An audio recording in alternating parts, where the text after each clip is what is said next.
Durante años la ausencia de Robin en la trilogía de Christopher Nolan pareció una decisión coherente. El tono realista de esta versión nunca pareció dar espacio a un joven vigilante vistiendo mallas. Pero el problema no fue solo el tono, también tuvo que ver con la estructura de las películas, las decisiones que se tomaron en el camino e incluso con intentos de llevar a Robin a otro lugar, lejos del rumbo que marcaba la propia historia. Y de todo ese recorrido surgiría una solución inesperada, muy distinta a lo que tradicionalmente entendemos como Robin.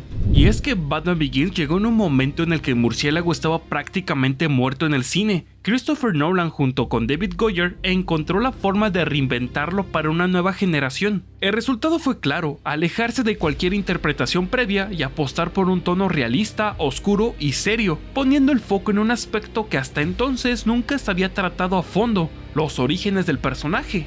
Bajo ese contexto, la idea de ver a Robin en esa película era simplemente imposible, aunque ahora que lo pienso no sé si en ese momento a alguien se le ocurrió la loca teoría de que este niño podría convertirse en el petirrojo en el futuro, porque claro, basta con que un actor joven aparezca en una película del murciélago para que algún fan empiece a especular que podría tratarse de Robin. Con The Dark Knight la situación era distinta, el murciélago apenas comenzaba a consolidarse tal como lo conocíamos, por lo que, una vez más, la idea de introducir a Robin no resultaba del todo viable. Si bien existen historias en las que el joven Maravilla aparece durante los primeros años de Bruce bajo el manto, la propuesta no convencía a todos los involucrados, en especial a Jonathan Nolan, quien llegó a comentar que era complicado hacer funcionar a un personaje así dentro de ese universo. Y no ayudaba el hecho de que la película ya tenía demasiadas piezas moviéndose en pantalla como para detenerse a presentar a un nuevo personaje destinado a convertirse en el compañero de Batman en su cruzada contra el crimen.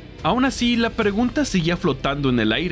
¿Aparecería Robin en algún punto? Lo irónico es que nadie quería otra Batman y Robin, especialmente en una trilogía que había hecho todo lo posible por alejarse de eso. Tan así que el propio Christian Bale llegó a decir que dejaría el papel si se consideraba incluir a alguien que lo acompañara en su cruzada. Sin embargo, mientras Nolan avanzaba hacia el cierre de su propia historia, el estudio no perdía de vista al joven Maravilla. Warner llegó a considerar seriamente un proyecto centrado en Robin, una serie que buscaba abordar sus primeros años sin involucrar directamente a Batman y ambientada dentro del mismo universo. La idea era aprovechar el entorno ya construido y expandirlo desde otro ángulo, pero ahí surgió el choque. Para Nolan, ese universo no estaba pensado para extenderse, sino para concluirse. No era una franquicia abierta, era una historia con punto final. De acuerdo con distintos reportes, el director terminó vetando cualquier intento de derivación, convenciendo al estudio de cancelar el proyecto antes de que tomara forma. Y aquí es donde entra la especulación. Todo apunta a que este proyecto pudo haber sido The Graysons, una serie anunciada por la cadena CW a finales de 2008,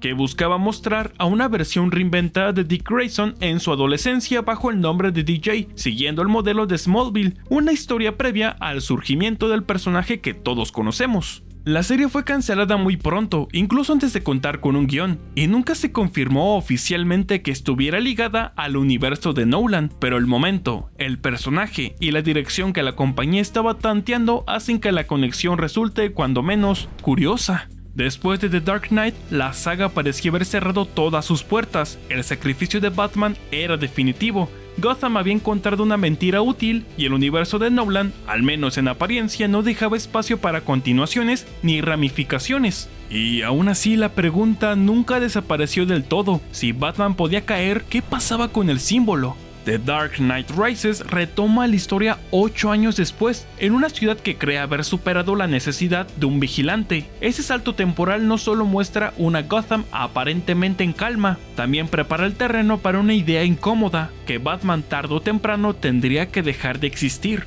Y es en ese contexto donde aparece John Blake. Blake funciona como la manera en que la trilogía aborda la figura del compañero del murciélago, un policía joven, idealista, todavía convencido de que el sistema puede funcionar. Desde su primer encuentro con Bruce Wayne, la película establece dos rasgos esenciales. Blake carga con una pérdida temprana y es capaz de ver más allá de la máscara. No descubre la identidad de Batman por casualidad, sino porque reconoce en Bruce el mismo dolor que él aprendió a ocultar. Esa combinación no es nueva, es el patrón que ha definido a los Robin clásicos durante décadas. La diferencia es que Blake no necesita un traje para ocupar ese lugar. Jonathan Nolan lo confirmó después, el personaje fue concebido como una referencia al petirrojo, no como una adaptación directa.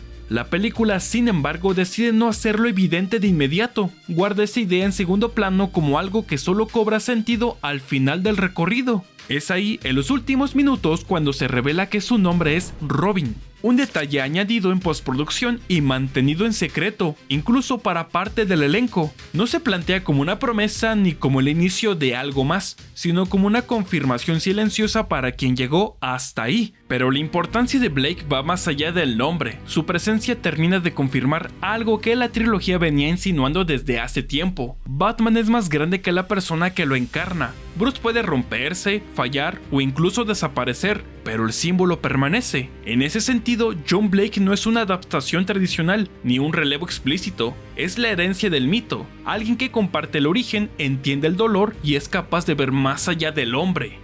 En este universo, Robin no existe para acompañar a Batman, existe para demostrar que el Caballero de la Noche puede dejar de existir y aún así continuar. Y quizá esa era la única forma en la que Robin podía encajar aquí. Y si quieres ver cómo Christopher Nolan reinventó al personaje de Lucius Fox, te dejo este video por aquí. Nos vemos en la próxima, a la misma batihora, por el mismo Baticanal.